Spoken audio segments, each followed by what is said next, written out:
सासू माँ की नई सहेली। प्रिया किचन में चाय बना रही होती है और सुमन ड्राइंग रूम में बैठकर मजे से टीवी देख रही होती है। तभी दरवाजे की घंटी बजती है।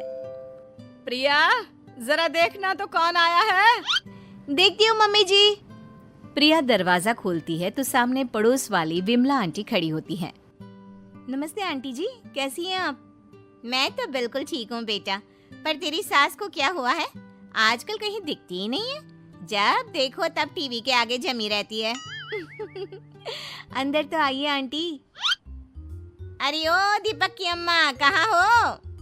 अरे बिमला, आओ आओ, क्या बात है, बड़े दिन बाद याद आई तुम्हें मेरी। मैं तो हमेशा ही तुम्हें याद करती हूँ, पर तुम ही गायब रहती हो और आजकल तो बाहर भी नहीं आती जाती।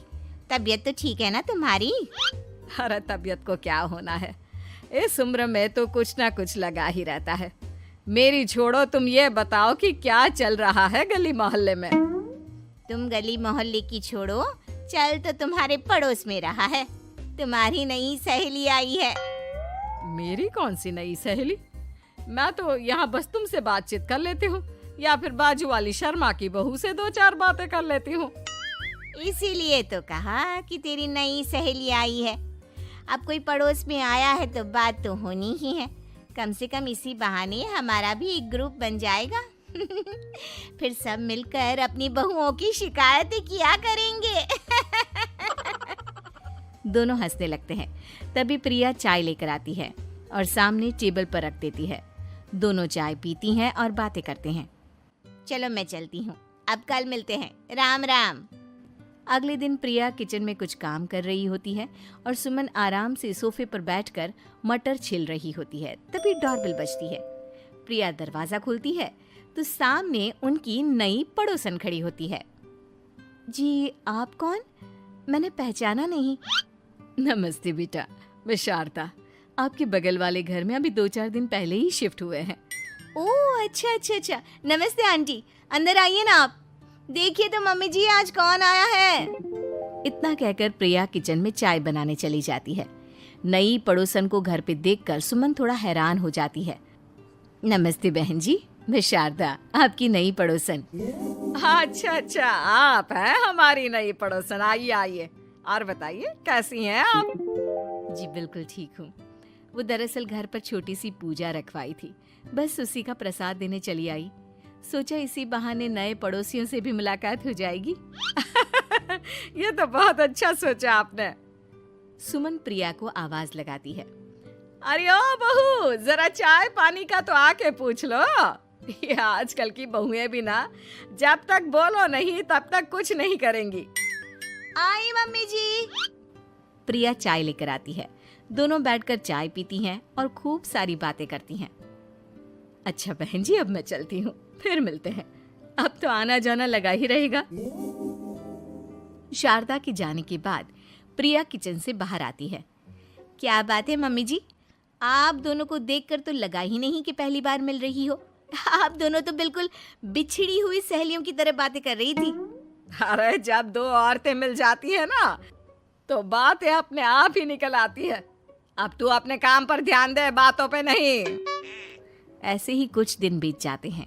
अब सुमन और शारदा अच्छी सहेलियां बन गई होती हैं। दोनों एक साथ मंदिर जाती, मार्केट जाती और कभी कभी तो विमला भी इनके साथ मिलकर खूब हंसी ठिठोली करती। एक शाम तीनों बैठकर सुमन के घर पर चाय पी रही होती हैं कि तभी बहुत तेज बारिश शुरू हो जाती है।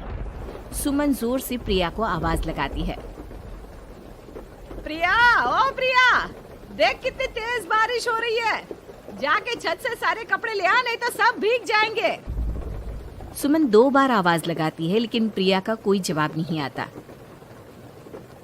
शायद प्रिया कुछ काम कर रही है, इसीलिए कुछ जवाब नहीं दे रही। अरे काहे का काम, आराम फरमा रही होगी महारानी। तभी प्रिया बीमार हालत में अपने कमरे से बाहर निकलती है। हाँ मम्मी जी, क्या हुआ? मेरी तबीयत थोड़ी ठीक नहीं है ना, इसलिए आग लग गई। अरे सारे कपड़े भीग गए और तुझे सोने से फुर्सत नहीं है।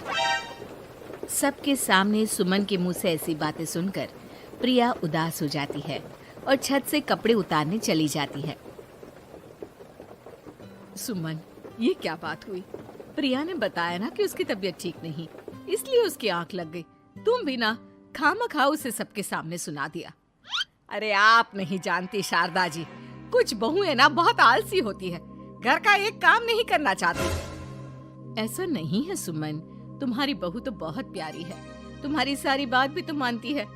हाँ सुमन, तुम प्रिया के बारे में ऐसा क्यों सोचती हो? मेरी भी दो बहुएं हैं, लेकिन मैं उन्हें अपनी बेटियों की तरह रखती हूँ। आखिर वो भी तो किसी की बेटियां ही है ना। और अगर तुम ऐसा ही व्यवहार करोगी तो एक दिन प्रिया भी तुम्हारे साथ ऐसा ही बर्ताव करेगी।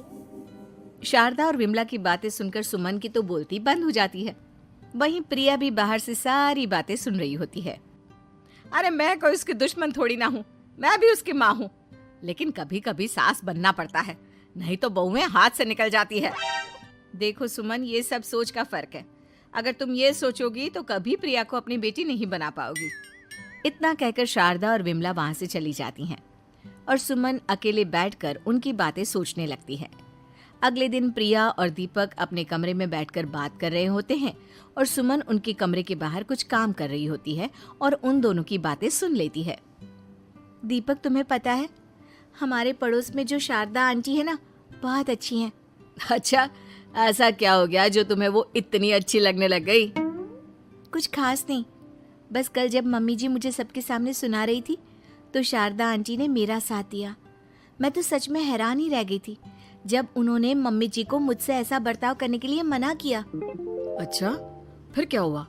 होना क्या था, शारदा आंटी तो मम्मी जी को समझा ही रही थी कि बहू को भी बेटी की तरह ही रखना चाहिए, लेकिन मम्मी जी तो मम्मी जी है ना, उन्हें तो मुझ में हमेशा कमी ही दिखती है। काश मुझे भी शारदा आंटी जैसी सास मिली होती जो मुझे भी अपनी बेटी जैसी समझती। सुमन ये सब सुनकर बहुत उदास हो जाती है और वहां से चली जाती है। प्रिया की बातें सुमन के कानों में बार बार गूंज रही थी। उसे बहुत शर्मिंदगी महसूस हो रही थी कि उसने प्रिया के साथ बहुत गलत किया है। अगले दिन सुमन शारदा और विमला को बुलाती है। क्या बात है सुमन, आज तूने ऐसे अचानक क्यों बुलाया? सब ठीक तो है ना? हाँ, सब ठीक है, तुम दोनों बैठो तो सही। तब तक दीपक और उसके पापा भी आ जाते हैं। प्रिया, तुम भी आ जाओ। क्या हुआ मम्मी जी, आपने बुलाया? हाँ प्रिया बेटा, मैं आज सबके सामने तुमसे माफी मांगना चाहती हूँ। मैंने आज तक तुम्हारे साथ बहुत बुरा व्यवहार किया है, लेकिन तुमने कभी भी मेरे साथ बुरा बर्ताव नहीं किया। मुझे अपनी गलती का एहसास हो गया है, हो सके तो मुझे माफ कर देना। प्रिया अपनी सास की बातें सुनकर हैरान हो जाती है। उसकी आंखों में आंसू आ जाते हैं। प्लीज मम्मी जी, आप मुझसे माफी मत मांगिए, मैं भी आपकी बेटी ही हूँ। वैसे एक थैंक यू तो मेरी नई सहेली को भी बनता है, जिसकी वजह से मुझे मेरी गलती का एहसास हुआ। शारदा बहन, आपका बहुत बहुत शुक्रिया जो आपने मेरी आंखें खोल दी। अरे क्या सुमन, तुम भी ना। तो फिर इसी बात पर चाय और पकोड़े हो जाए? हाँ, क्यों नहीं।